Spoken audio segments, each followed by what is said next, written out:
everyone throughout their lifetime has had a colleague that they've just struggled to work with. Sure. Right? It wouldn't surprise me. But that's all why we agreed to get rid of Cadro, right? Absolutely. He's gone. It was systematic. Team of the split, the big thing. Not a full all pro, so there's not 3 teams. Team of the split happened. The voting is in. I don't think it'll feel be like it full might be G2 is what I'll say. I don't think it'll be full G2. Wow.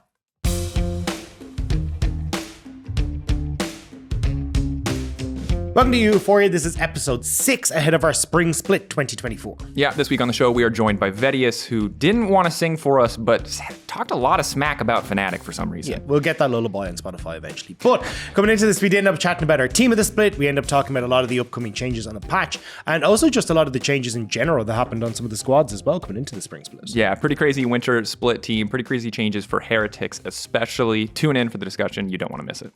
Welcome, Vedi, to the podcast. I can see in your face that you're thrilled as always to be awake this early in the day. My sleep schedule's screwed, okay? Yeah. Welcome to the podcast with Dagda and the real Slim Shady. What was the logic?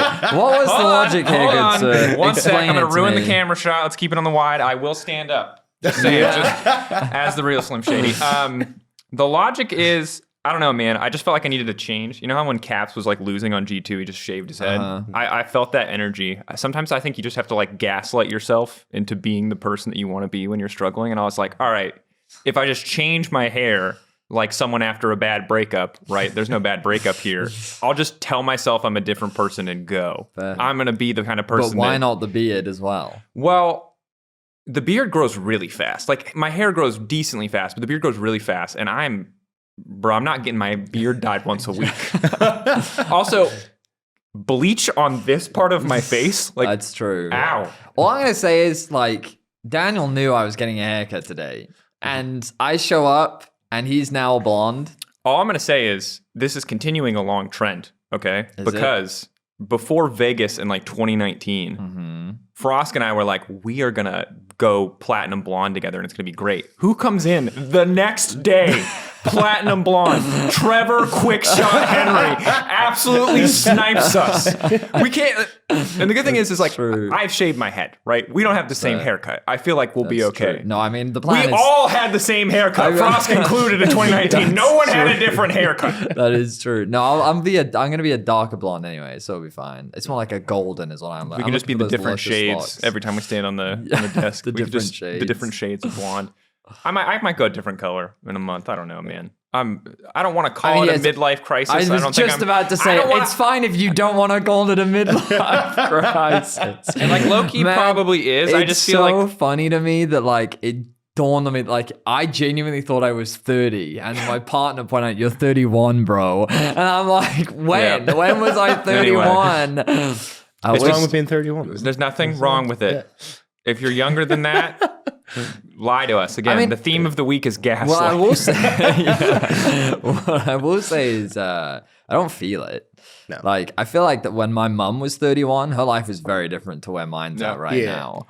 But I'm looking at some of my friends back home, like in Ireland, and they're like, yeah, we have a mortgage, there's a kid on the way, and I'm like, well, I just got Helldivers 2. Yeah. Helldivers 2, nice transition, democracy, baby. If you haven't played Helldivers 2, by the way, I think that's our favorite game right now. If we had the physical power or the ability to influence Vedi more strongly, he would be playing with us, but he's so addicted to Lost Ark. No, I mean, to be fair, I play Apex. I've been playing Apex is fire with Cadril, and I've been playing Apex with our manager as well. And with Yannick, who's the most important part of the Trinity, because he's so good. I'm so terrible. We're so boosted. Every single game is we all get wiped and Yannick carries. But like the problem we have, so when me, Nicole, our manager, and Yannick play, the problem is that like my role in the Cadril Yannick trio is that I'm support. Yeah, you know, because and so I'm just their utility. He runs ahead of you at a million miles an hour. But at least he can shoot. To his credit, he's got aim, right? I don't. So I can just provide utility for my 2 fraggers while I just sit back. But when Nicole she plays the same character that I play, so I have to be the one DPSing. And I'll tell you right now, I can't do that role. Yeah, there's not enough space for 2 Yumis. You know, someone actually has to hit shots.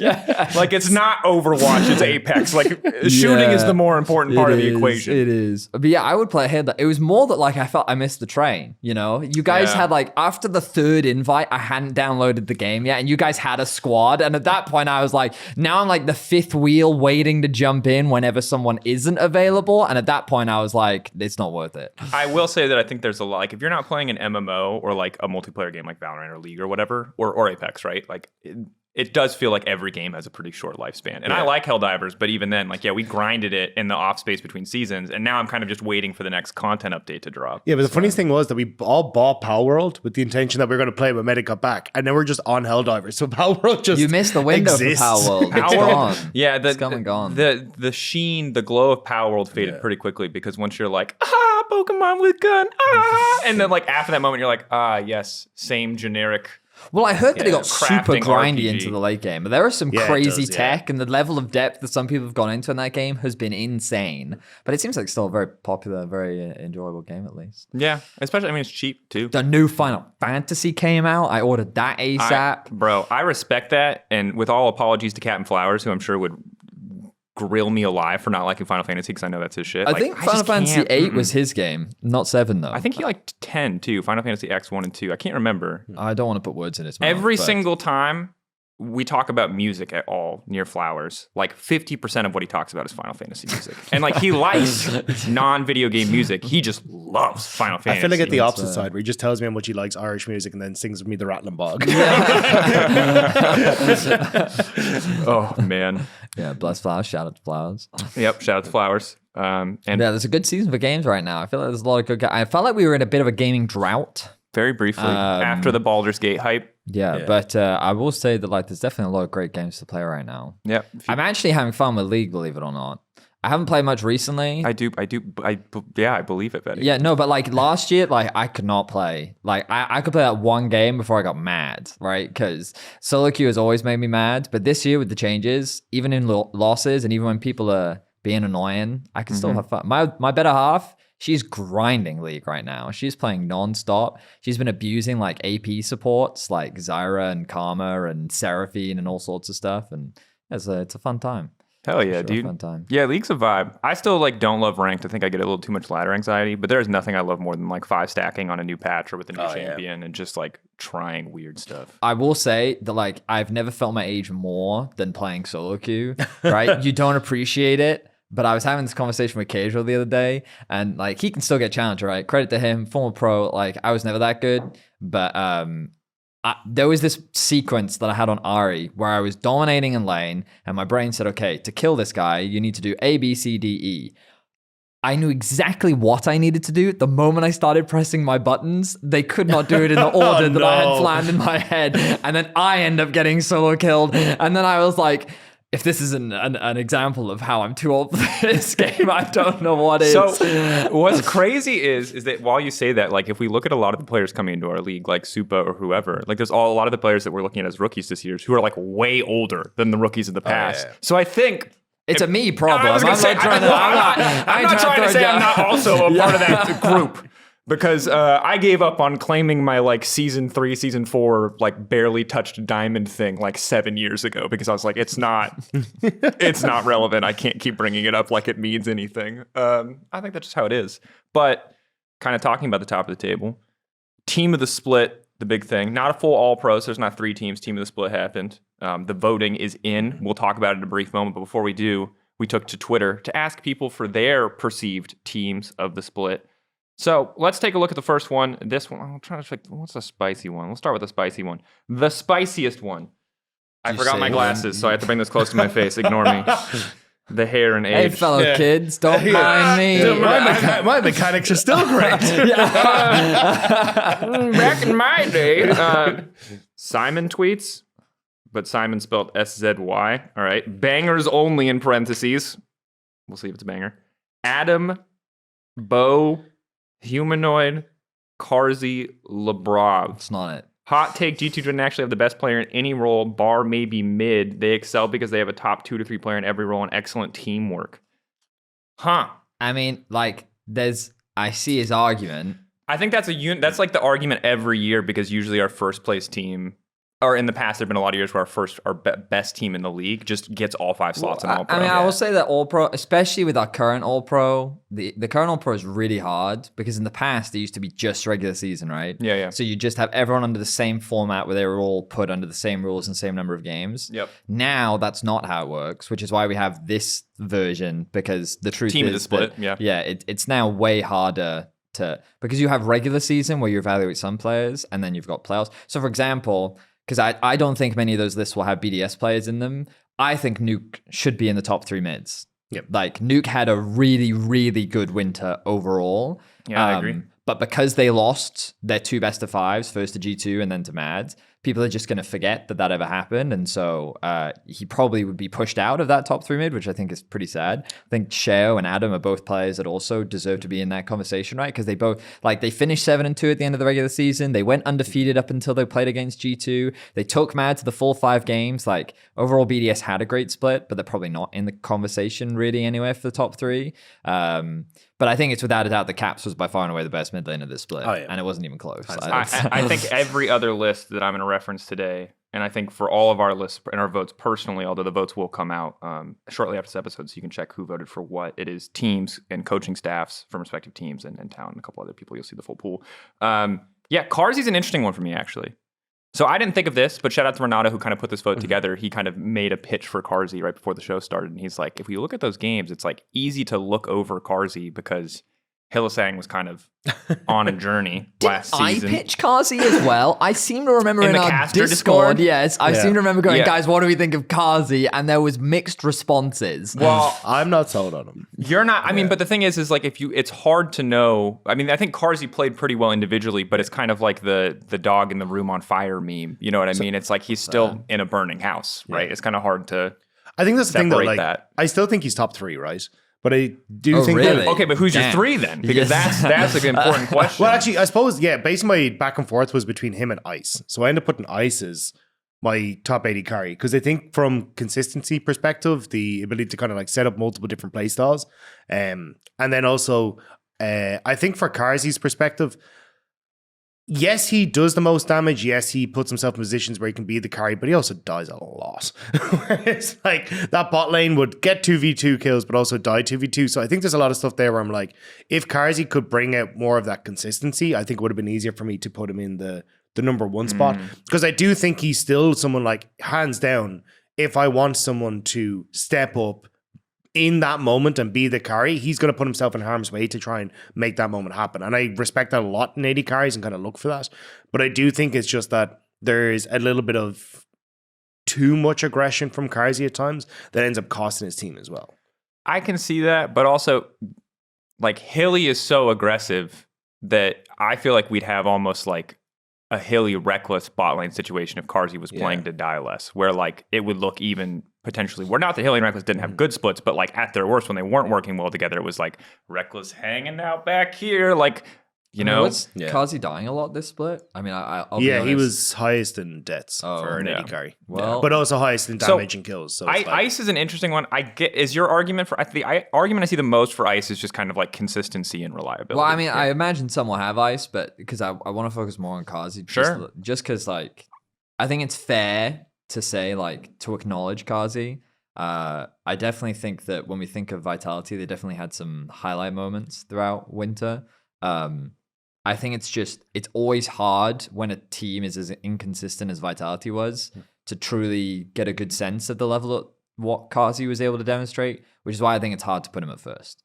I agree obviously, with that. I wouldn't hold a huge amount of weight behind these rankings because at the end of the day, I think Carsey's still a very good 80 carry, and I would still consider him one of the better 80 carries that we have in our league. But the 80 carry pool right now for me is a really difficult one, just because I think I ended up putting Tansama, but that was not easy because I felt like Hansama had a really bad regular season. Then Ice I thought was really consistent, but then when we got to playoffs, I felt like that he only ever really looked good on Varus. And if he wasn't on Varus, then I felt like that he didn't have the same level of impact. And you can make the argument, well, I think maybe that was just a team diff, if he's only finding success on this, is that necessarily his fault or is that on the team? And I actually feel like our AD carry pool didn't shine. And that might just be the meta right now where AD carry just has less of an influence. Yeah. But for me, AD carry was just really, really hard, where I feel like we have because super, I believe a lot of people are going to chuck in super as well on the top AD carry, right? And for me, I thought his regular season was pretty inconsistent. He had some really bad laning phases. He had some insane carry games as well.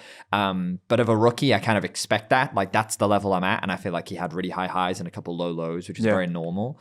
But AD carry was the hardest for me. I really struggled with deciding who I actually put as AD carry. Yeah, my like loose top 5 is in no particular order. Is like Hans, Supa, Noah, because I think he kind of shaped up towards the second half of the split. Even if I still hold to the champion pool issues as much as I know as he hates that kind of discussion. Ice, and then Carzzy. Like those I feel like are our top 5, but like I think there's a certain amount of it, which you're right, where like the meta for bot lane was so static. And this was kind of a split where like top lane got to do more wacky stuff, you know, True. In terms of picks. But like, this was not, unless teams wanted to break it, like the flashy, exciting bot lane meta, I think, for the most part. I think that's why I kind of liked Ice he was good in that position. He was really good at utility. Like he was really reliable. Think of his Ezreal. Like Felios was also good, yeah. Well, like his Ezreal was good. Sick. Noah had a couple good Ezreal games. Mechanics were sick, yeah. But it was like, this is where I was like, oh yeah, we can actually see that not only does he have like a consistency where he can do the poke virus, he can do whatever on that, but he can actually like pop off and show mechanically he can hard carry a game on Ezreal. I was like, okay, sick. This guy actually has multiple different styles. And look, I'm a Jhin hater, but the guy went undefeated on Jhin. He looked great on it as well. So I think there's like definitely multiple different facets to this guy, but I agree with what Vedi was saying where it's kind of harsh to say, but I felt like looking at the AD carry role, I wasn't so much going as who like wowed me in the role.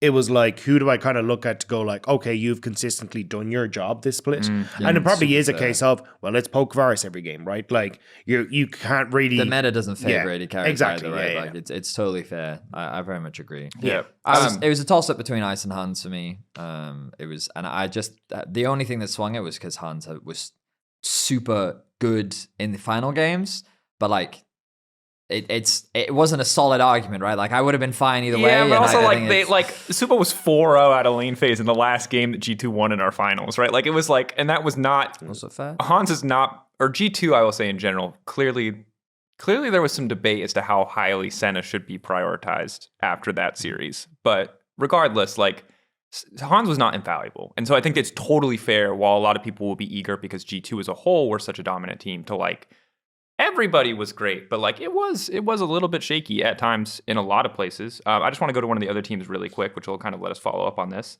This person also has Ice. David 11824, top lane Irrelevant, jungle Razork, mid lane Caps, AD carry Ice, and sub Alvaro. Irrelevant. I thought about Irrelevant a lot. I originally put Irrelevant and I changed it. I think if there was like an MVP in their position, as in most valuable player for their team in that position, I think Irrelevant could win that. But I don't think that he is hands down the best top laner in our league. But he did, without him, I think SK would have looked a lot worse this split. He did a lot of work. Yeah, and I think that it's an interesting one to try to separate, is the MVP versus who is best, right? Because I do agree with you. Like, you can see the second that Irrelevant was gone, it felt like SK's linchpin was just taken out. Like, people started diving him, they started like playing around him topside. Then when you got to a mid game, you didn't have that pressure on side lanes to let like SK open up and play the map in the way that they wanted to. So I definitely agree that I think he was MVP, but I do also think that, I mean, for me, while he is very, very good and is looked incredible as this split's gone on, I still think he's just like slightly in behind BB in that one, where I think BB has a lot more like, hey, I'll use my TP to help out other lanes or take advantages and use them elsewhere in the map to start to grow advantages there. And I think that's where Irrelevant is very good at taking his advantage and using his advantage in the 1v1 and to push himself forward. And I think he's top 2 for me easy. I just think it's hard to say he's better than BB when it comes to how BB operates more in team fights and also then how he influences the rest of the map as well. Yeah. I think that's the one part where I'd like to see Irrelevant grow in, but I still think he's easy top 2. I think Mirwin is also, I think, maybe in the discussion. Yeah. Obviously, had a really great game 1, I believe, in the finals. BB, of course, had that great game where, like, to be fair, G2 were already winning across the board. The one strong lane was Mirwin, and then he managed to get that insane kill as Gragas and kind of make sure that there was no point on the map that was winning. My regular season, I remember thinking this at the time. At the end of the regular season, I was thinking Irrelevant, Adam, and then it was between Oscarina and Broken Blade. I thought Oscar Ridden actually had a pretty good regular season overall, but then playoffs he really dropped the ball. Yeah. But yeah, I think if someone wants to put Irrelevant first, I get it. You know what I mean? Like if you want to put Irrelevant on Broken Blade, I'm not going to be mad at that. But I definitely think that those two are the ones that you should be voting for. This would be kind of my overall perception. Sure. Just because like Irrelevant, I think like the most. It was the SK versus Fnatic series where everyone really noticed how much of an impact he can have, right?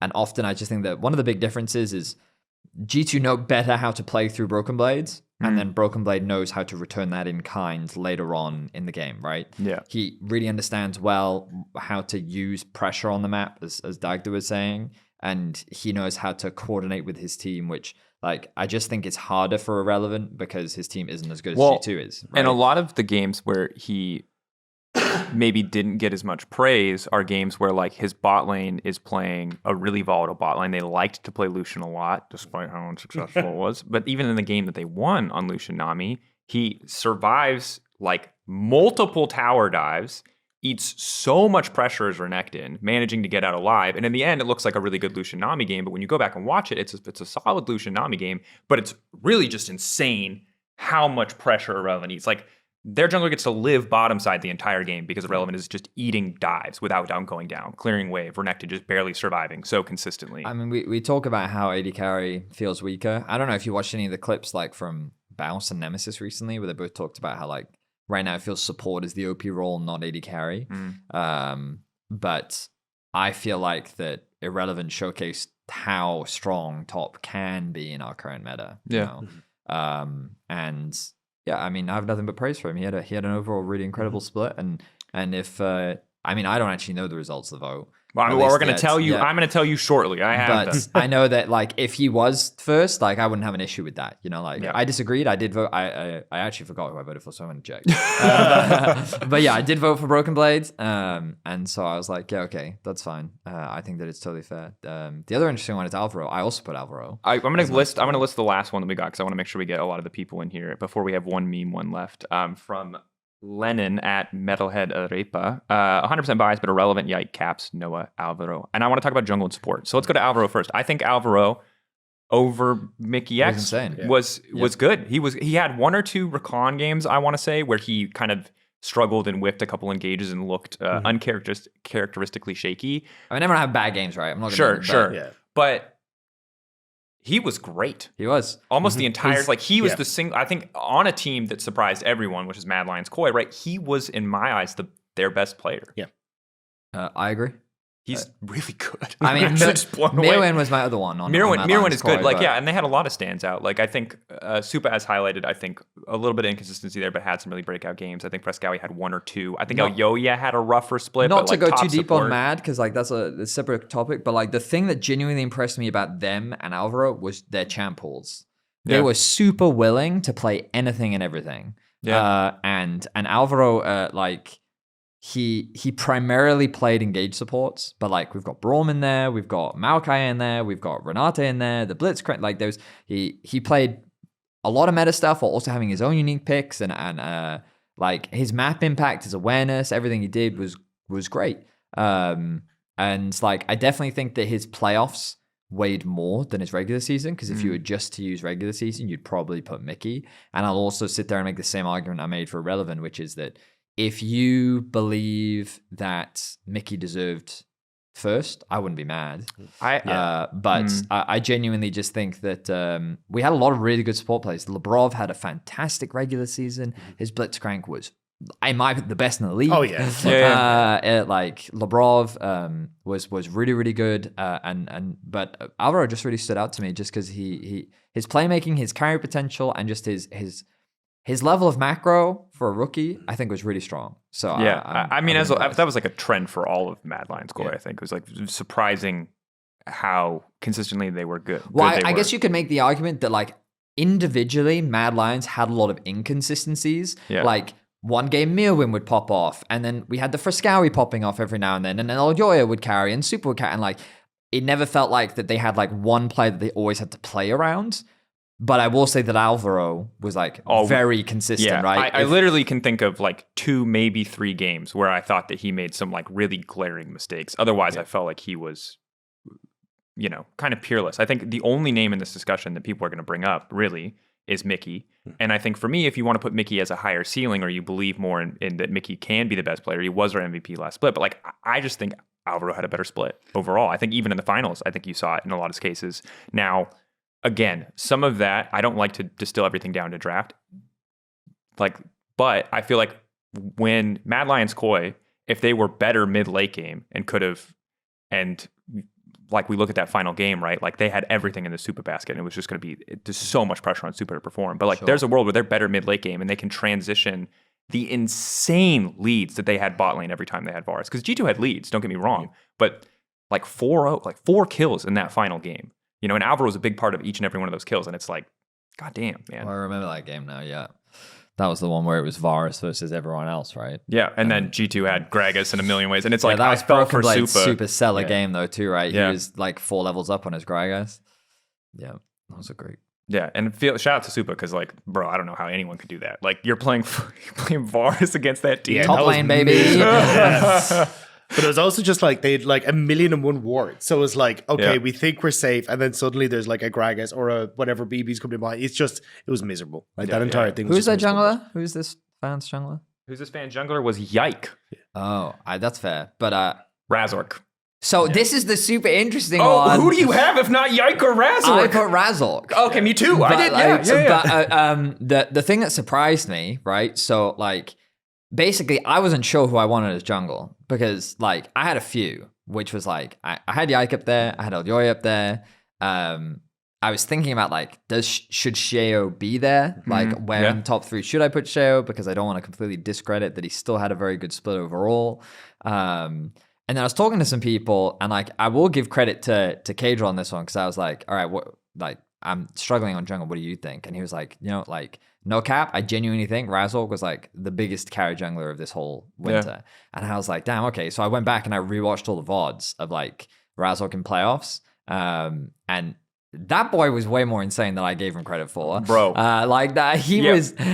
what I will say is like, I thought about it more. Fnatic was surprisingly dysfunctional, right? Like, Oscar Renin couldn't win lane. Like, he was losing to a lot of our top laners in playoffs, right?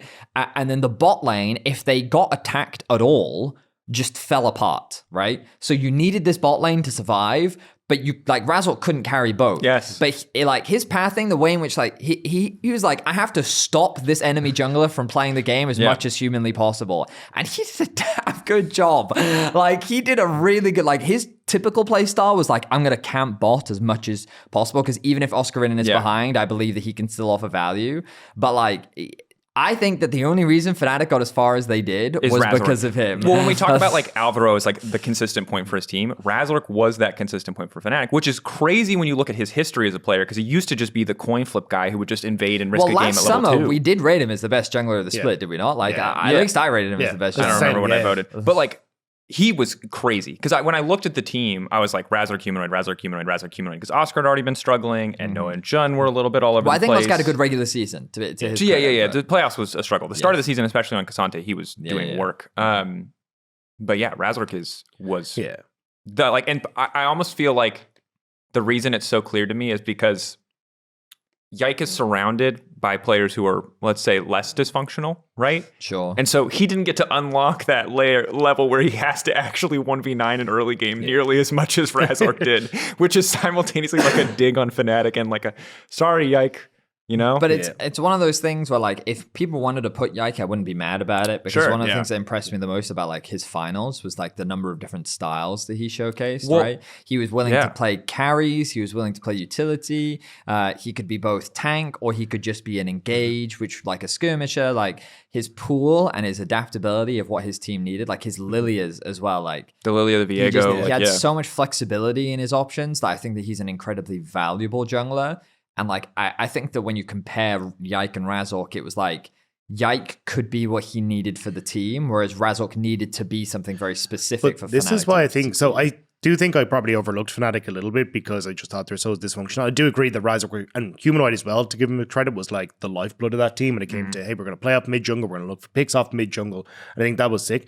But that's why, coming back to your point of multiple different styles, I actually ended up voting EUphoria because I think it was really interesting to see how many different styles Mad Lions had. But a huge amount of it in the early stages, I think, was that jungle support working together. And I think the way that you can look at their first game against Heretics, right? They're playing off of, hey, we're going to invade on Zinzao, we're going to play around EUphoria and look for these big invades. Then you get things like the Ivern from where he's like, okay, cool, I can now play around Mirren in the top side. Got some really cool creative gank angles that I'm going to make work and like play off of a very different style. And this jungler, then as well, we can see him going back to his tanks. I think EUphoria showcased a whole bunch of different styles. And a lot of the early game was, hey, I'm going to make sure that, well, Supa can get ahead in the bot lane. If Mirren's playing something funky, I know how to play around it.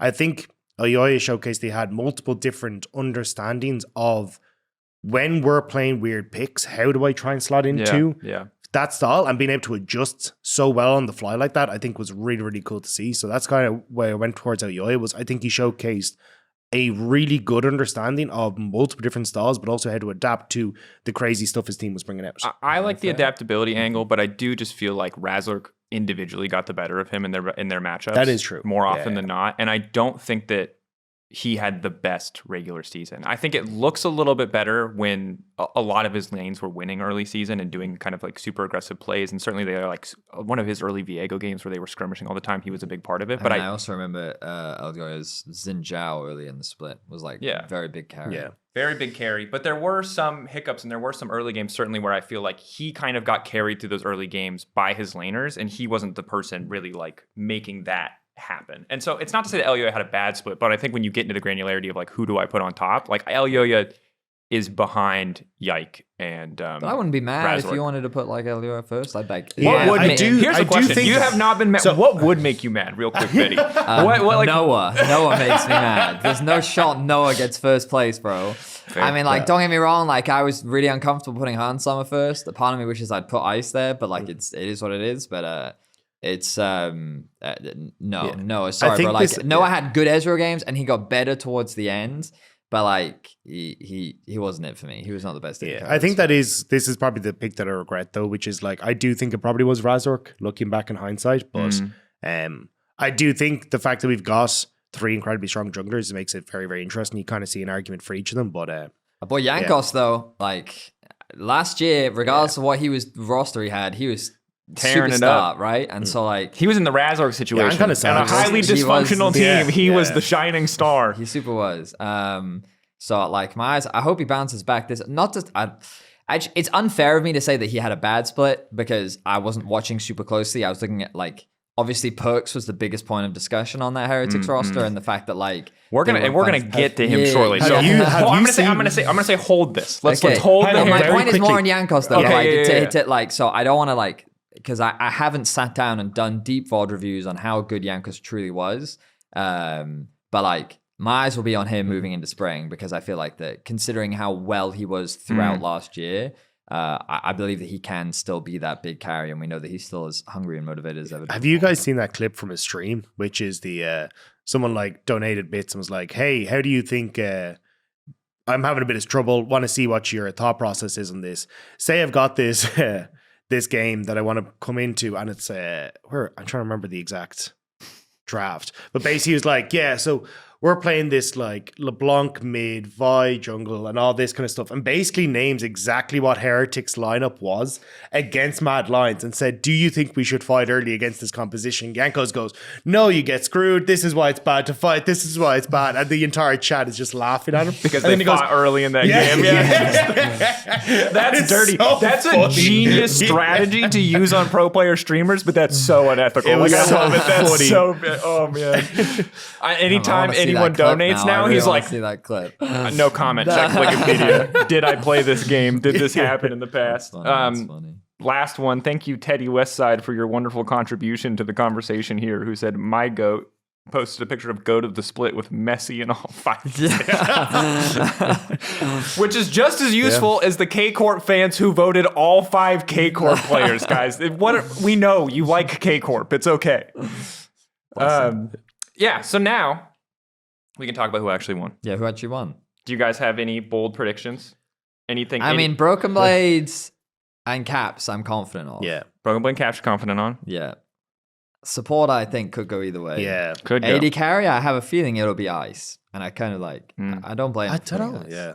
But it's Ice or Hans. Once it gets past, like, I think the solo lanes, I'm way more confident. Jungle, After no that, I'm clue. like, Jungle, don't know. as long as I don't think I it'll feel be like it full might be G2 is what Razork. I'll say. I Yeah. don't think it'll be full G2. Well, to everyone at home, formal announcement, the first time you're going to get to see it, your team of the split is none other than top lane, Broken Blade, jungle, Yike. God damn it, mid lane, Caps, God damn it, man. AD carry Hansama, support Mickey X. Your team of the split is G2. Not only did they win the split, they're the best in all 5 positions. How did that happen? So, yeah, what shocks you guys the most is my first follow-up question here. Like, what stands out as potentially the most egregious? No, a little bit. Obviously, it has to be a little flame. I can't say it's no flame. Yeah. Which one are you like?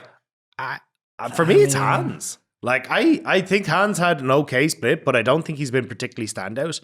And I think when it comes down to a lot of the 2v2s, we saw it in the playoffs, they were losing. And I think that Hans, in many situations, hasn't been the carry that I expected him to be. And I think I don't know. It feels to me like a huge amount of this. Like, if I look at teams, there were other teams where I thought their AD carries had highlight and shining moments. Mm-hmm.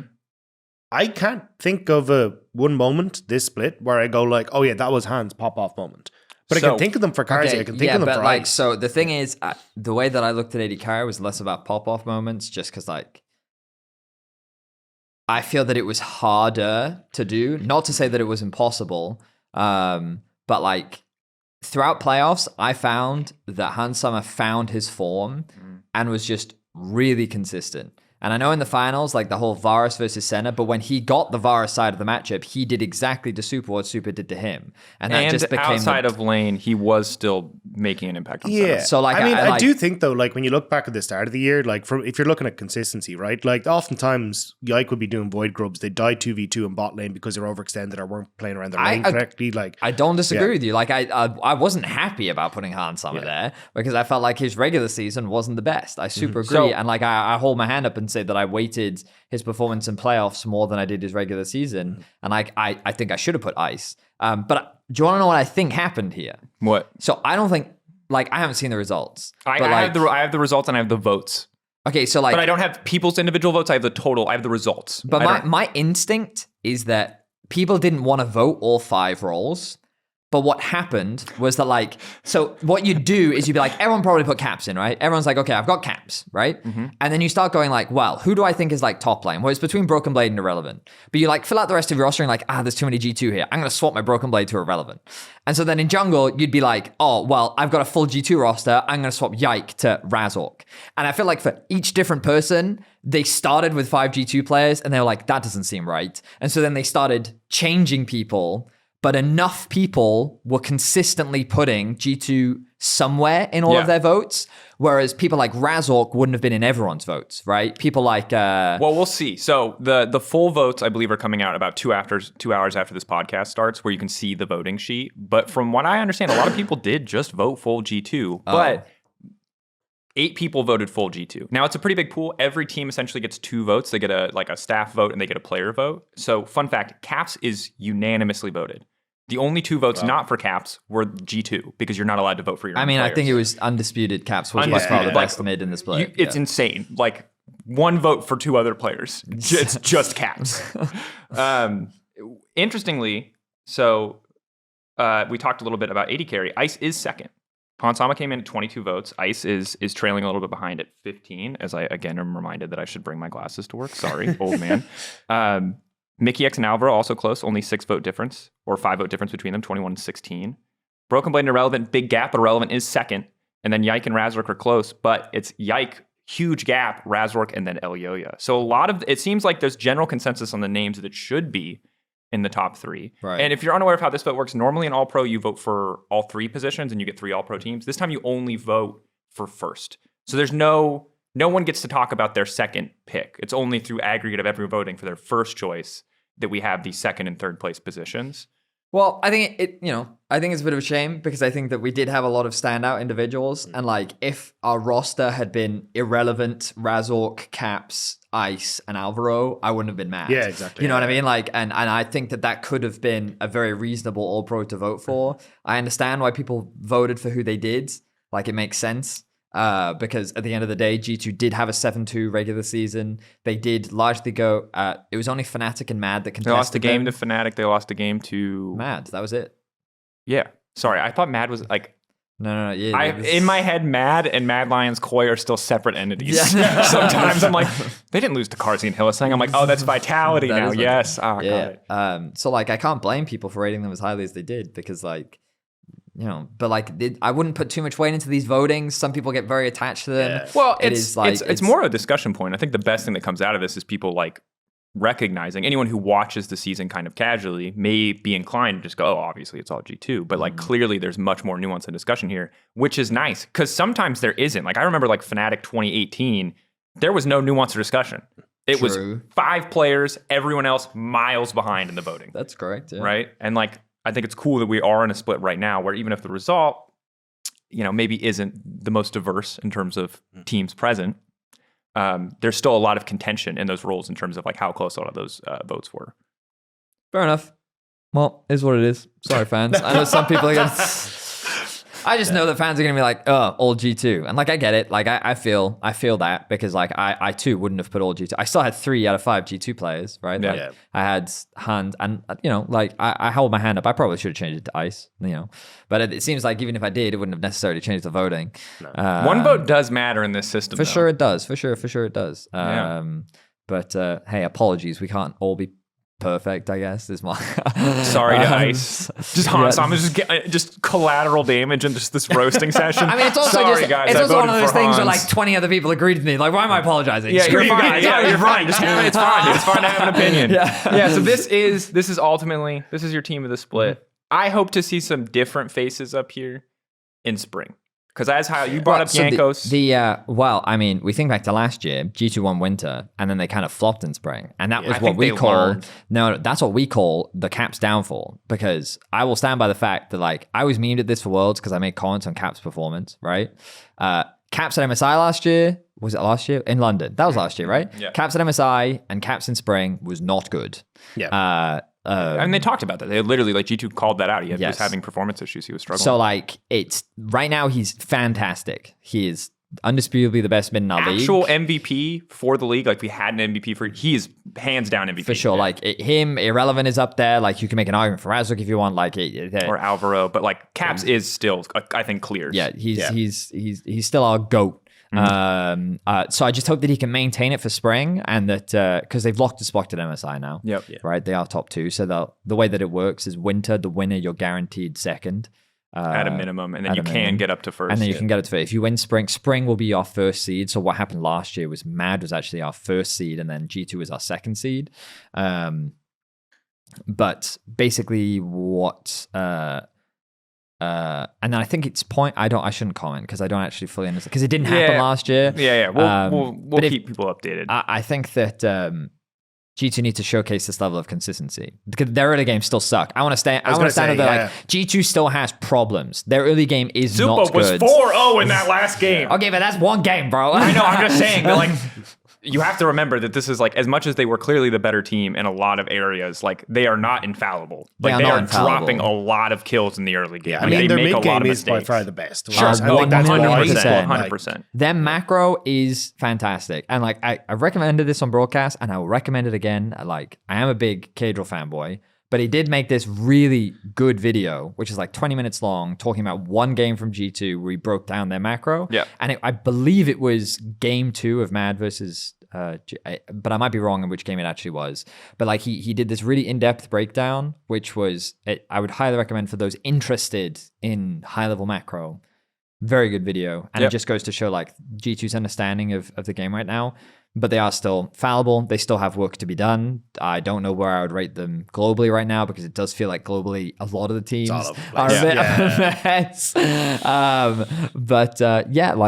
We'll see because we got a new patch. We got changes coming and the game's going to be different again moving into spring. The game will be different. Before we talk about the game, I want to talk a little bit about the rosters. There are not a ton of changes coming in between splits, which is unsurprising, between winter and spring, but there are a couple. I'll start with the coaching staff. We already know Yamato has gone from KC. Hedon has also gone from Giant X. Cass has been promoted to head coach, and Trick has been brought in alongside him. That's all in the GCD. So public info. Finn, obviously, and for Shigenda, we did have him on the show to talk about it. But the last one and the craziest is Heretics. Trimby in for Kaiser. Zwyroo. Trying to remember how they pronounce it. Zwyroo. I may have butchered it, but as far as I understand, in the video, that's how RNA pronounces it. I don't know, accents are going to be a thing, but Zwyroo, like the German two and then two Roo, is in for Perks. And I'll be honest, while the coaching staff thing, I hope that works out for GX, and I'm curious to see where KC end up. This Heretics change is wild because if you watch the video, Heretics, of course, put out a video, 4 minutes, they talk through all the changes. Some of the stuff don't add up. And I'm not there behind the scenes, so I'm just speculating here. But just to recap in that video, they talk about, hey, we lacked leadership out of early game. We brought in Trimby, very vocal voice. And we all know this. Trimby talks a lot in comms. So that's cool. Then they said, but in our preparation for spring, the results weren't getting better. They were getting worse. Okay. So what do? They get rid of Perks. And they bring in this guy. And I'm excited for new players, don't get me wrong. But it's like, wait a minute, guys. If you brought in a player to fix a problem and then you're playing worse, surely the first thing you would do is go back to Kaiser. Yeah. And this is no flame to Trimby. I think Trimby and Kaiser are very good. But they're not miles apart, right? It's like a difference in what you want for your team. They're pretty comparable supports. But then they said stuff still wasn't working and was getting worse. So now we brought in a new support. He's got a better attitude. He's super motivated. New mid laner, excuse me. He's super motivated. He's going to bring in this infectious motivation that's going to amp up the entire team. And I'm not sold, boys. How do you feel? You're not sold on the science. And if I change a variable, I then feel like I need to remove that variable and then change it. Another variable. What if we just changed all the variables at the same time? So I'm obviously not convinced. And there's in a 4.5 minute video, for the public, you're not gonna get the level of nuance that probably goes into decision like this. There's an argument to be made that there's a degree of politics, right? It could be that Perks was an asshole, and so they don't want to go out and say that, right? I'm not going to make that assumption, no, right? But at the end of the day, I definitely think it's strange that if you feel that the one thing that you're lacking is leadership, that you and get then rid you of bring Perks. it, and then because as much as you want to criticize Perks' hands, which I think is fair based on the split that we've seen. He didn't have the best mechanical performance this season. I'd be surprised if his understanding of the game had deteriorated over time. I feel like that he's always been a very smart player and he's typically always been taken on a leader role. Yeah. But I don't know the inner workings. I don't have any understanding of what's going on behind the scenes. All I can say is that I don't watch the ERLs, but I do get told of all the names of people that are worth being excited about. And Zwyroo's been on people's names for a long time. Yeah. Even last year, and even I think the year before, people were excited about him. And he just, for some reason, has been missing all of these opportunities. But I mean, from reading, just browsing people's opinions on the changes, it was surprising the number of LVP fans that were I'm scared about what this does to their LVP roster because people seem to be really invested and excited about that roster. Yeah. And they're we think that they've got a really good shot domestically and we're excited about them. And now you're kind of breaking them apart to bring them to the LEC. Obviously very great for him, but what about this team? Because as far as I understand, they also haven't announced what they're doing in mid. I don't actually know if they're putting Perks into the ERL roster and having him play in the LVP. You would assume that that's what's happening, but as far as I understand, that hasn't been announced. I haven't seen an announcement at least. So at the end of the day, what we have based on our current format is some examples of teams making short-sighted roster changes between winter and spring. I really hope I'm not wrong in this, but the only teams that made changes were Fnatic last year between winter and spring. And I don't think Excel did between winter and spring. When did Peach come in? Wasn't Peach in from the start? Because they brought Abadage in. Peach was in from the start. Abadage came in, yeah. But they brought him in for summer, didn't they? Not for spring. Oh, man. Why are you doing this to was us? it Mark Kuhn at the start? I don't know. No, but this is my point. Like, Mark Kuhn was SK. The problem that I have is like, and this is my own fault because I should have been better prepared for this, but I'll hold my hand up. But those short-sighted changes didn't work in the case of Fnatic. That's what I think is fair to say. Yeah. And I feel like that 9 weeks of a regular season is not enough to determine the strength of a team. Sure. I didn't like the KC changes. I don't like that XL are changing their coaching staff changes.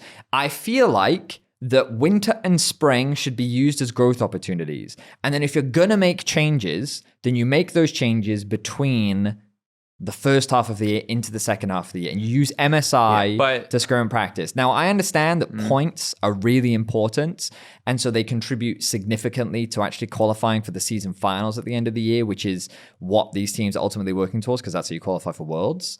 But like these short-sighted changes feel like that they're...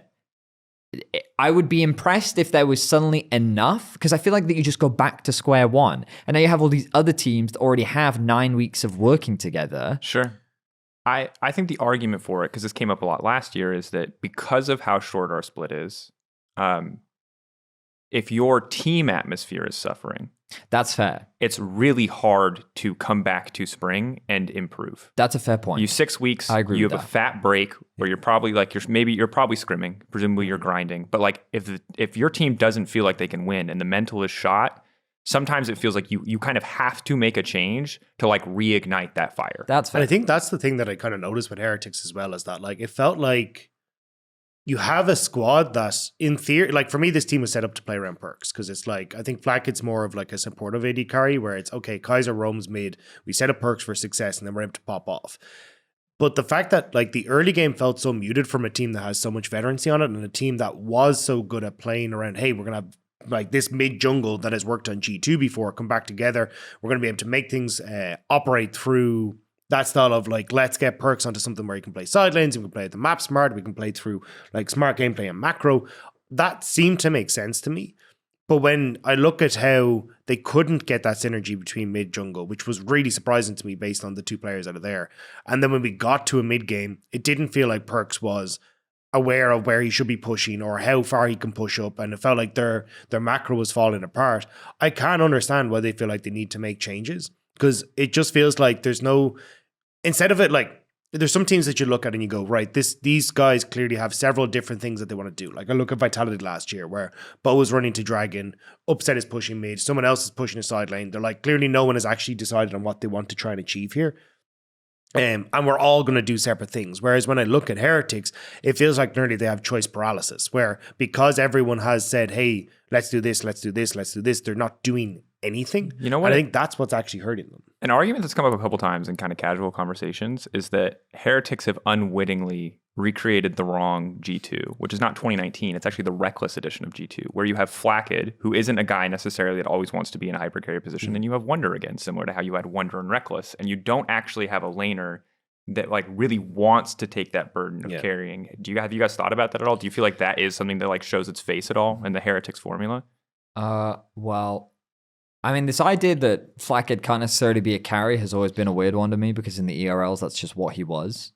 I agree in the ERLs, Masters, 100%. like he was the guy that just murdered everyone, and he was just better, right? Because he joined G2, he goes back, like, because people didn't think that he was good enough, and then he just stomps everyone in the ERLs, and then he makes his way back up to LEC, and I wonder if that's... We've met players before, like, I always think of Udawamne as someone who's like, I'm willing to do what's needed for the team. Yeah. And it wouldn't surprise me. And again, this is purely speculation, because because I don't have full insights. But it wouldn't surprise me if in that roster, Flack is just like, I'll play whatever you guys want. Like, I'll play whatever you need me to do. I think it also doubles up, and not in just what he plays. There was like how he plays in game. Because there was one game I was looking at him, and he's playing Callista bot, and it's like, you need to reset now, so you can match the reset of your opponent, and then have the advantage to actually play through this Callista, because you want to try and win the lane. And instead, he goes and does Dragon with the team. And he's like, now off of reset, he loses 12 CS to the tower because he's now got to reset after doing the dragon, and he's now just lost his entire laning phase off this reset. So I think it is a lot of like, he is just willing to do what the team needs, but isn't willing to say, hey, I need to reset, screw dragon, screw whatever pick you want to bring out. There is very much a lot of, I will help out in whatever you want me to do, rather than him just being selfish and saying, no, if you want me to carry, this is what we're doing right now. And so maybe that's just what Zwyroo is. Maybe he's just someone that like, I mean, I wouldn't surprise me if Perks was that, but then he couldn't because he didn't play mechanically very well. Maybe the idea is, well, Zwyroo knows what he needs and wants. Maybe he gives more space to Flack. I don't know. Or maybe Trimby comes in and says, no, Flack could. I mean, like in this theoretical example that we've entirely crafted, because again, we don't know what the conversation. Speculation. Maybe Trimby's the guy who's going to be like, no, Flack is not going to come Drake. He's going to back and he's going to buy items so we can stomp lane and we're going to be fine. Or we're going to not do Drake. You know, maybe that's what they need, is just another confident voice. And obviously, like, being that confident voice when you have a top side that's so well established is always going to be a tough task, because those are guys who played together. Well, I mean, let's not forget that Flackett and Jankos used to play together as well. G2, right? Sure. That was the 2021 roster, 2022 and 2022. When they together, was it 2 years that they were together? 2022. One. It was the year that they lost to Rogue in the finals. They won spring, lost summer, yes. Won spring, went to MSI. Flackett had that pretty sick Kaisa game. That was the whole 8-0 against EG year. Oh, yeah. Yep. Oh, blurs together, guys. Sorry, we've seen a lot of iterations of G2. It's true. But reminder to your point, which they've made changes to our format overall this year. Top 3 summer is guaranteed season finals now. So I think, to your point, while I understand the argument for making changes, to get the short-term boost, because sometimes you just need a fresh start, and you can't, no matter how you think of it logically, emotionally, you can't help players recover between splits, even if everyone agrees, on the same page with more time, it should be fine. I mean, the argument that you said really resonates, because I think everyone throughout their lifetime has had a colleague that they've just struggled to work with. Sure. Right? And whether you leave or whether they leave, you know that would just make the environment better. And it wouldn't surprise you. Yeah. Hate him. But that's all why we agreed to get rid of Cadro, right? Absolutely. He's gone. It was systematic. It was really just a game of Among Us, but we were all the imposters. Vented his ass.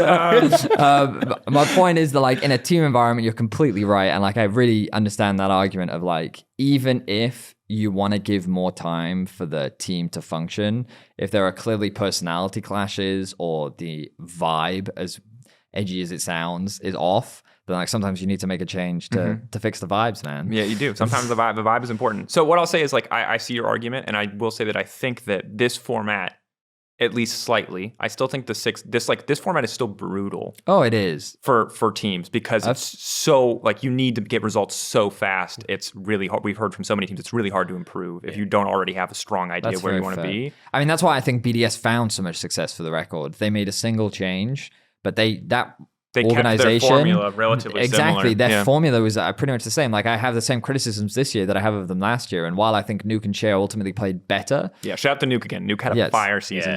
Like, the meta really did favor them, and they were able to play teamfight comps, and they were able to like take advantage of the fact that they knew how to play fights in the mid game, and that formula works for them up until a certain point.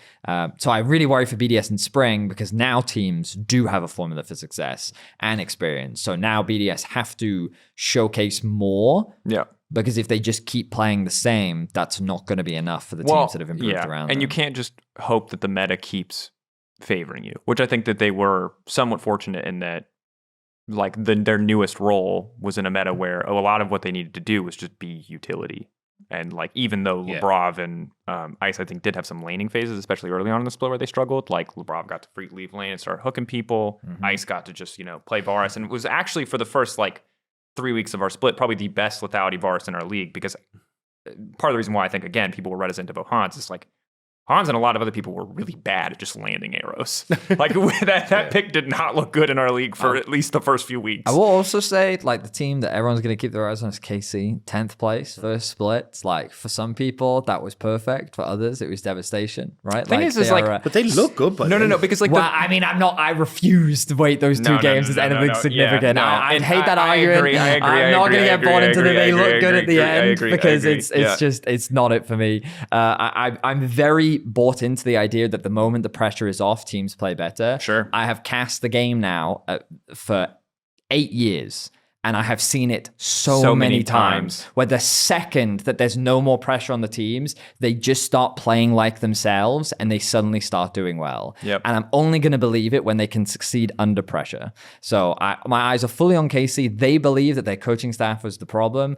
I believe that they just needed a little bit more time. I'm looking forward to seeing who's right and who's wrong. Yeah. I want KC to succeed because when we get to see KC versus Mads, they were some of the most hype games that we had of the season. The fan dynamics, I know some people find them annoying. I love them. We have not felt this level of energy in the arena in such a long time. But that's the thing, is it's like, I love it because it forces people to care. Right. Like, because like the thing that's crazy about teams like KC and Mad Lions Koi is like most people like compared to other teams, they're forced. Like, I don't think a lot of people have a strong opinion on Rogue, for example. Sure. You know what I mean? Maybe if you're really into the game and you're an analyst and you're following, you have more deep opinion. But if you're a casual fan, you're very likely to have a strong opinion on G2, of course, Fnatic, of course, we've been around forever, but also Mad Lions, Koi, and KC, because the fandoms are so powerful that they cannot be ignored. Correct. Right? Like, even if Mad Lions, Koi hadn't posted the great results that they did, it's like, part of the reason people are like so happy that KC's 10th place, who probably never cared about KC before, is because KC fans are so vocal. Yes. They're like forced they feel vindicated, to take this stance of opposition out of nowhere. I mean, I remember, there was when I had fans DMing me being like, why can't KC get a spot at Worlds? They've won multiple EU Masters. I feel like we should be giving EU Master spots. I'm like, guys, let's take it down. But I respect that level of passion. You know, and like, yeah, I get it. You know, like, that's the thing. You know, when, and I mean, like, I hope fans are ready because those KC fans, if they have a great split, like, it's going to swing the other way. You know what I mean? You have to learn to take what you can give. And so I just love that dynamic. I do think that it makes the league overall more exciting. And I do hope the KC show signs of improvement coming into spring. I'm hopeful for KC. Last thing on this Heretics thing, optimism, uncertainty. Like, if we had to like another rookie to like, Zwyroo's been hungry for the LEC for a really long time, and I think he's really eager to prove himself. It's going to be so hard not to call him Zwyroo from CS. The first thing that came up in our caster Discord was like, Opper, new game. And then like we all realized who was like, oh, there's an R there. Got it, not Zai. We were all very confused. We were like, what? I mean, the thing that's crazy to me is like, his name is really familiar to me.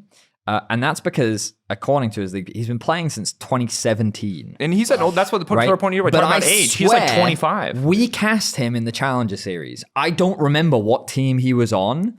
But like, I swear you and I cast him in Challengers. I don't want to do a disservice to 2016, 2017 Vedius and Drakos, but all that I remember from that is Kasing, Hansama Draven, and Upset doing well into choking on stage when they got to LEC. Most of those players are now in, like, we cast like Cadril in there. We cast, but what you remember more than anything, and it's the time that we spent 30 minutes sneaking Britney Spears references into a cast, and it is not how good any of these players. Find that cast. God bless. Just wait till the AI comes along.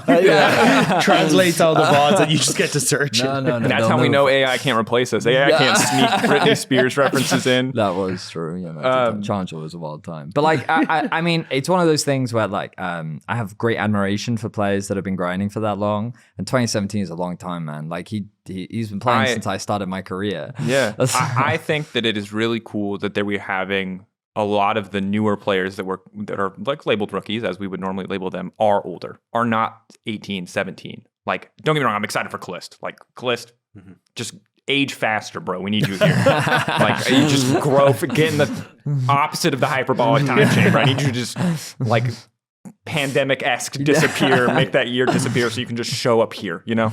That's what I would like. But, like, it's cool because it is inspiring and it's a good reminder that, like, yes, age is certainly always going to be a factor, but like if you grind, if you commit to that level of self-improvement and you grow, you can get a spot in LEC. And I think that's sick. It's inspiring. But also like Perks hasn't been great. And like maybe this is what he needs. Maybe he needs that like that pressure, you know. And I can only hope that he can bounce back because I'd like to believe that like he is one of the GOATs of Europe. And to be fair, like I have seen this fan sentiment and that like right now people are weighing up like his previous successes versus his current performances and like at what point does it like, break? Does it, you know, and it's like it's totally fair. Everyone respects him as a player. He's obviously done a huge amount for Europe as a region. Like, I still remember 2017 MSI finals when this man was solo killing Faker. They went 3-1 in the finals against SKT. Like, it was, he's had a very challenging career and he's had to work his way up to the point where he was a success internationally. And so, like, obviously there are a lot of dedicated fans that want to see him succeed again. And I'd like to see him succeed again. But yeah, I don't want this to be the end of Perks. Yeah, but right now he's not playing well enough. And that's just the reality. And it's a competition. And I'm sure he understands that better than anyone. And we'll see. Like, let's see if he can bounce back. I hope so. Find a spot and bounce back as well. The other big things that we have, we'll talk a little bit about the week 1 matchup shortly, but new patch, 14.5. A lot of new patches. We have 3 patches. LCK, LPL, and a bit of LCS. Yes, every other league has been going on. So I don't want to get into the nitty-gritty of patch details. We'll have a patch rundown video for during start a split. Yeah, and we'll also get to talk about this more on broadcast as the changes kind of show themselves. But like, what are you guys? Is there anything that you guys are like looking out for, excited to see, meta-wise or champion-wise, based on what we've seen in the LCK, the LPL, or the LCS? I don't like Tank Azir. No. Yeah. Don't like it. I kind of missed 14-3. Like, because like 14-3 happened around when our split ended. And then 14-4 came out. Yeah. And so like I was kind of like on 14-4 and 14-5. Well, I read 14-5 last night actually because but Rek'Sai changes are exciting. I think that she's apparently just useless though. Well, the changes 14-4 and then now 14-5. Yeah, because they did some weird stuff to her auto attacks and people didn't like it and she felt clunky to play, but and also she was a bit buggy with how tunnels worked and stuff. As far as based on what the patch said, they've fixed a bunch of her bugs and they've made her more comfortable to play and they've just buffed her damage. So she should feel better. How she fits into the jungle dynamic, I don't know, but I like Rek'Sai. I like watching Rek'Sai. I like Rek'Sai too. So, she just feels like worse Xin Zhao most of the time, but I do remember when Halo Blades Rek'Sai was OP. Yeah, for sure. The AoE knockup is interesting as well. They brought it back. Which is good because they got rid of it for a while. They did because it was super OP. Yeah. But that's the one thing that I think could make her compete with is the AoE knockup with a champion like Xin, who has just like the most nutso busted ult for an early game jungler to have. I mean, she is one of the champions that can get creative in team fights because she can flank flash knockup, right? Yeah. Which like Xin Zhao can't really do. He kind of has to do the front to back thing. But yeah, I'm excited about Rek'Sai. The one I'm not excited about was Zeri.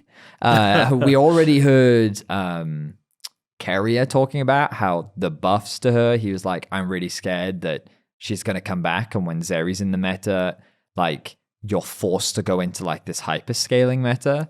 And then like it goes back to like Zeri Yumi, Enchanter supports, like hyper scaling AD carries.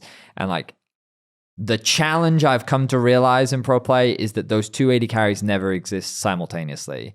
You either have pushing bot lanes that have high wave clear, strong early games, dive threats, or you have scaling meta AD carries where it's more about protecting them, leaving them isolated, giving them time to farm. And Zeri buffs, if she ever gets strong enough, then the meta is forced to kind of bend to her.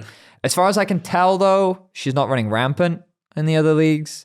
So, but she... I think this is where we might see the shift, though, the little wiggle into the mages. Because, I mean, you're seeing, like, Life and Docdam over in LPL are playing a bunch of, like, Swain bot lane. You're starting to see Seraphine is in discussion. I know there's a big thing on Twitter about, like, should AD carries be playing these mages and stuff like that. But, I mean, I think there's an opportunity to try and swap over into something like that. I hope so. I want more variety. But, I mean, the biggest thing is, we talked about our split from a development standpoint, but most teams are going to default, and this is part of the reason why people were so excited about Badlands Koi is they didn't do this, right? But they'll just default to what is reliable.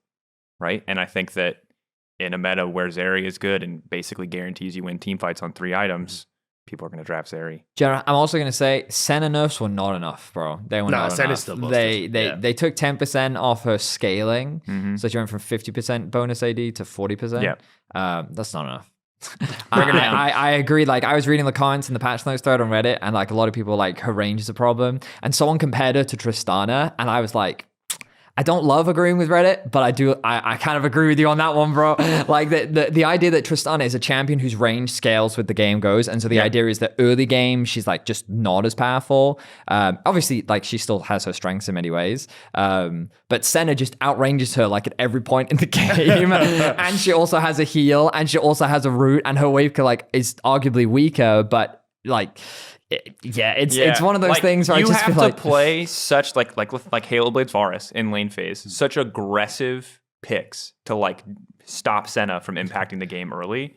And there is this sense of inevitability because the way the soul scaling is really good. Yeah. Like, really, really, but really like, good. It's one of those... She's a problematic champion in that we've seen Riot gut her before, and she's either useless or she's broken. And she kind of has similar, like, she's like an Azir or a Rise, she's one of those pro player picks that's... Or a Zeri. Or right? When they're good, like, they're insane. And when they're bad, don't forget, we useless. get this very exciting matchup now into Senna, which is going to be Smolder, which they just stack for the entire game and no one interacts. I'm and we don't dreading. do I anything. really feel like I only learned last night that he has a heal on his ult. I knew that it had like, but like I saw that they buffed the radius on his, because they were like, oh, the middle part isn't as effective as we wanted it to be, so we're going to buff it. And I was like, okay, that's fine. I don't really have an issue with that. And then it was like, I think they also buffed the healing. And I was like, what do you mean it heals? Since when did it heal? I have no strong feelings on Smolder gameplay wise, but similar to Lilia when she came out, I'm really dreading saying any of the ability names because they're all kind of goofy. And it'll be fun once or twice, but at a certain point you'll be like, it's game 5. I really can't shout this ability. My favorite one, like, so shout out to those at home. Play-by-plays learn the names of all of the champion abilities. So basically, they're not shouting QWER in the middle of a team fight. They're actually saying the names of the abilities. Depends on the context. Sometimes, but so you that, can. But like, you have the choice. You'll all like Glacial Prism is a really common example where like, or the Shockwave, right? Those Shockwave, are those are really common ones that you'll hit all the time because they're very impactful. My favorite one is Supreme Display of Talent from Kiana because like, so for those Kiana has, sorry game team, Kiana has the most trash ability names in the entire game. It's like Terraform, Supreme Display of Talent, like none of them are descriptive enough, and they're so hard to say. My favorite thing about it is that every time play-by-plays do it, the fans like, can they stop praising the Kiana players so much? and the play-by-plays are always like, we're just saying the name. But like there was this one medic was just like, can you believe that medics like said that? I know he had a good game, but like a Supreme Display, like he just kept saying it. And I'm like, I get it, guys. Like Royal Privilege, Edge of Ishtal. Elemental Wrath is the active form of that, which is confusing. I don't like when abilities have multiple different names. Terra Shape, Audacity. Her dash is just called Audacity. And look, I generally think our team and the narrative team and whoever writes these ability names, as much as I don't like Smolder's abilities, they line up with his character. He's a kid dragon. He's kind of goofy and dorky. Like they line up with the character. I haven't even read Smolder's Lilia. I never learned them. I'm QWER, baby. That's bro, the alt is mom. Mom is the one I know. That's all you need to know. But you can work that one in. That one I think you can like, one's fun. Mom comes in to save the day type of thing. And that one lines up. But Kiana, it's like, what? It's just like it's like random dropping Mad Lib fun facts. Royal Privilege, she's royal. Audacity, she is audacious. Like, but like it's like what? Like what? There was another one that was Talon the other one that you hated. There was another champ that you really also I forget who it was, but. I mean, the hyperkinetic position reverser for Urgot was always a fun. No, because so that's the thing I'll take is like comically bad is also good. You know what I mean? Like that was just a mouthful and that was kind of funny to me. But when they're not descriptive and it doesn't really like line up with who I at least perceive their character to be, and I could be wrong. Maybe I don't know enough Kiana lore. I get really triggered. But no, Talon anyway, sorry for sidetracking, but it's fine. Are you looking forward to just screaming "Get Sneezed On" by Smolder? Get sneezed on? Yes. Wait, which one is that? That's a W. That's W? Get Sneezed On is actually great because I love fighting game commentary, and they're allowed to go a little bit more ham with the obscenities than we are. And Get Sneezed On is close to one of my favorite things to say after someone gets outplayed. So I love Yipes. He is my favorite fighting game commentator. And like, I love that in his commentary, he goes, Yeah, he's just making sound effects. I'm like, I wish we could do that in League. Yeah. We just need sneeze on cast. we just need the Riven players to make it international, and you can go in, bro. Oh, bro, yeah. Anyway, shout out to Fighting Game Casters. All goated. Yeah, they're amazing. EE is my favorite, but Yipes is also insane. Regardless, last thing before we close out for the day, week 1 matchups coming up. What matchups are you guys most hyped for? You're going to have to give me the schedule. Put it on the big screen. I'll give you I don't even know if we have it. You can look it up in front of you. I'm going to say I'm most hyped for Mad Lions Koi versus SK. Just for the top lane matchup. Mirwin versus Irrelevant is going to slap. That for sure is the one that I'm the most hyped for. Of course, we're back to Saturday, Sunday, Monday schedule. Okay, so Vitality Heretics is our game 1. Also kind of a banger. Fnatic Rogue is game 2. BDS G2 is the rematch game 3. KC Giant X game 4. Mad Lions Koi SK game 5. And I will say, Finn promised us that Rogue would not be boring this split, and I'm going to hold him to that. I'm going to make whoever's doing the interview. They were boring, dude. They were boring. I'm sorry, Rogue. I'm really sorry, but casting your games was a punishment. I was joking with Yamano last night, where it feels like it's Theseus ship, which is just like, how many parts of Rogue can we replace before it's no longer Rogue? And it's a new ship. So we're now on to 3, and we're going to find out if that's enough. Yeah. Oh, but are we looking at just day 1? Because I'm on day 2. Mad Lions G2. Anything you want. And Fnatic KC as well. Fnatic KC, that's slap. And then day 3 is just G2 KC. Which is, to be fair, damn, KC, that's rough. Heretics in winter as well. Heretics versus Fnatic. Disgusting winter. Yeah. I just think that, like, for KC, we're like, oh, we want to see them grow. We think they could do so much better. And then their first week schedule is, like, pretty tough. Like, as much as we call Fnatic dysfunctional, they're still, like, in the scheme of things, a pretty solid team. But it's the same with them in winter. Their first games were Fnatic, G2, and Mad Lions Koi. It was like, KC just kind of go into it the second they get into the split every time. They don't really have a chance to get their footing. They got Giant X day 1. That is fair. That's a winnable game. They did lose it last split, but they did. The games they won are kind of the exception, though, in their case, sadly. Who did they beat? BDS and who else? SK. Was it SK? Yeah. Oh. Nice. Anyway, final shouts. So I'm KC schedule, very exciting. I'm most excited for Mad Lions. Mad Lions G2. Mad Lions day 2. I will be critical of BDS. I want to see if they've evolved at all from winter, because I feel like teams know the formula to beating them now. Yep. I want Vitality to be consistent. And I want to see if KC's coaching staff changes make the difference. Yeah. To me, it's like, I want to look at Vitality, I want to look at KC, I want to look at Heretics because of their roster changes, and I want to look at Rogue also because of their roster changes. Okay, we did also call Fnatic dysfunctional, which, like, obviously, it's strong. It's a strong word, but the basis for that is that the way you beat Fnatic is you shut down the bot lane, right? If you shut down the bot lane, that team it struggles. They struggle, right? And like, it's proven that even if you attack Oscar, it doesn't really matter because he can still find ways to be useful aside from his Yone game, which, you know, we can move past the Yone. I know Fnatic fans remember that one, but my optimism says that Oscar will bounce back, as he has done many times before. He's showcased his flexibility and his resilience. And it's important to note that even in a team where we feel like not everything was on the same page or there were clear weaknesses, they were still one of our better teams in the split. They're one of our best teams in the split. Yes. So Fnatic, I'm just hoping that we see continued growth from Fnatic. And like, as much criticism as we did throw towards them, I feel like that they have enough good pieces to become stronger. And I'm optimistic that they can become stronger. So I want fighting, I want no Zeri, and I want you all to tune in on Saturday, Sunday, and Monday for the start of our spring split. This has been EUphoria 2024, episode 6. Thank you everyone for tuning in. We'll be back next week. Thank you, Vedi, for coming. Welcome. Sharing your insight. You're getting dragged back at some point. You're never safe. God, you will never sleep in on my watch, bucko. Anyway, I'm gonna go get my hair dyed blonde now. Nice. Twinsies. Turn in this weekend if you want to see it. We'll see you guys next time. Bye.